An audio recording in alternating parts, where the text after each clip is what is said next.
அனைத்து ஊடக நண்பர்களுக்கும் பத்திரிகை நண்பர்களுக்கும் காலை வணக்கம்.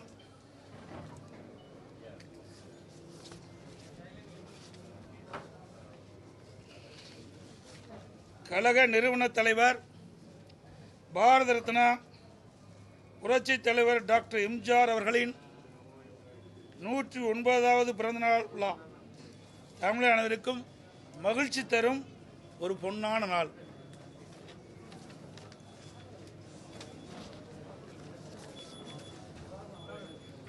சட்டமன்ற பொதுத் தேர்தல் 2026 அனைத்து இந்திய அண்ணா திராவிட முன்னேற்ற கழக முதற்கட்ட தேர்தல் வாக்குறுதிகள்.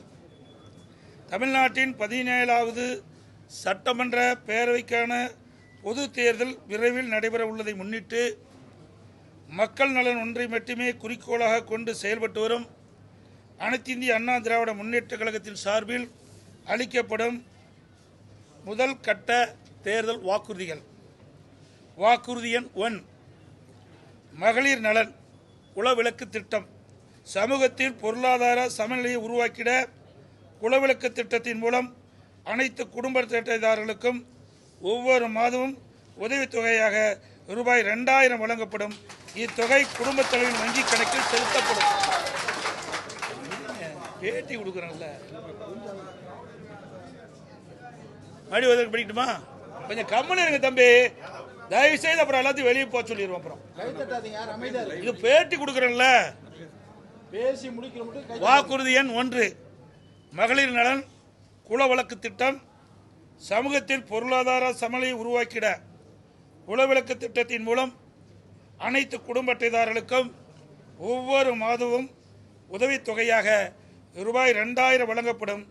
இத்தொகை குடும்ப தலைவியின் வங்கி கணக்கில் செலுத்தப்படும். வாக்குறுதி எண் 2, ஆண்களுக்கும் மகளிருக்கும் கட்டணமில்லா பேருந்து பயண திட்டம்.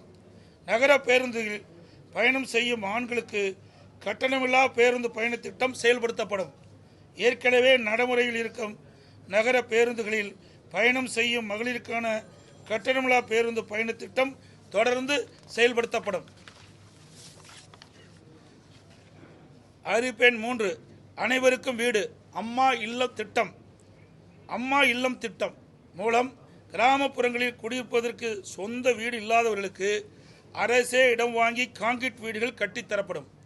அதேபோல நகர பகுதியில் சொந்த வீடு இல்லாதவர்களுக்கு அரசே இடம் வாங்கி அடுக்குமாடி வீடுகள் கட்டி அம்மா இல்லம் திட்டம் மூலம் விலையில்லாமல் வழங்கப்படும்.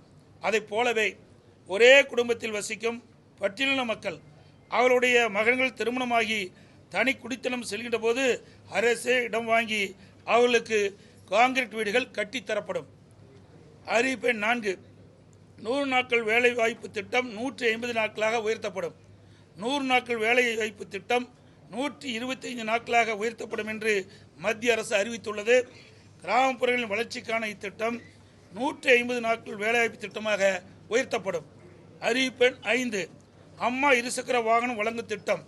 மகளிருக்கு ரூபாய் 25,000 மானியத்துடன் 5 லட்சம் மகளிருக்கு அம்மா இருசக்கர வாகனங்கள் வழங்கப்படும். தேர்தல் அறிக்கை தயாரிக்கும் குழு மண்டல வாரியாக பலதரப்பட்ட மக்களை நேரில் சந்தித்து அவர்களின் கோரிக்கை மனுக்களை பெற்றுள்ளனர். இப்பணி நிறைவடைந்ததும் அனைத்து இந்திய அண்ணா திராவிட முன்னேற்ற கழகத்தின் சார்பாக குழு தயாரிக்கப்பட்ட அறிக்கையை அறிவிப்புகளாக வெளியிடப்படும் என்று மகிழ்ச்சியுடன் தெரிவித்துக் கொள்கிறேன்.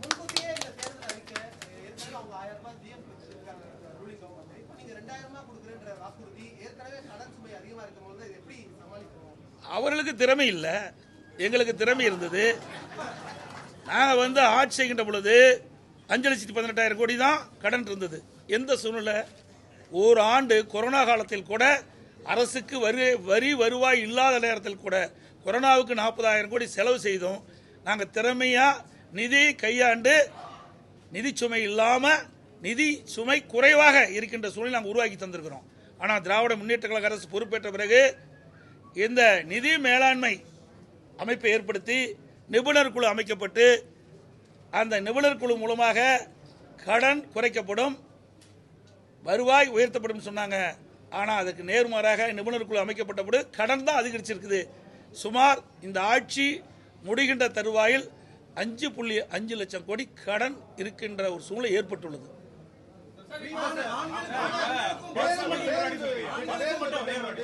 யாரோ ஒருத்தருக்கு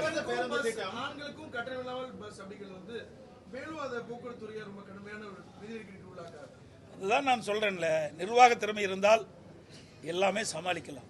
நிர்வாக திறமையற்ற சிரிக்கின்ற பொழுதுதான் இந்த கடன் சுமை அதிகரித்துக் கொண்டே இருக்கின்றது. அதையெல்லாம் இன்னும் அதாவது 2ஆம் கட்ட தேர்தலுக்கு முழுமையாக வெளியிடுகின்ற பொழுது இன்னும் பல அறிவிப்புகள் வெளியிடப்படும்.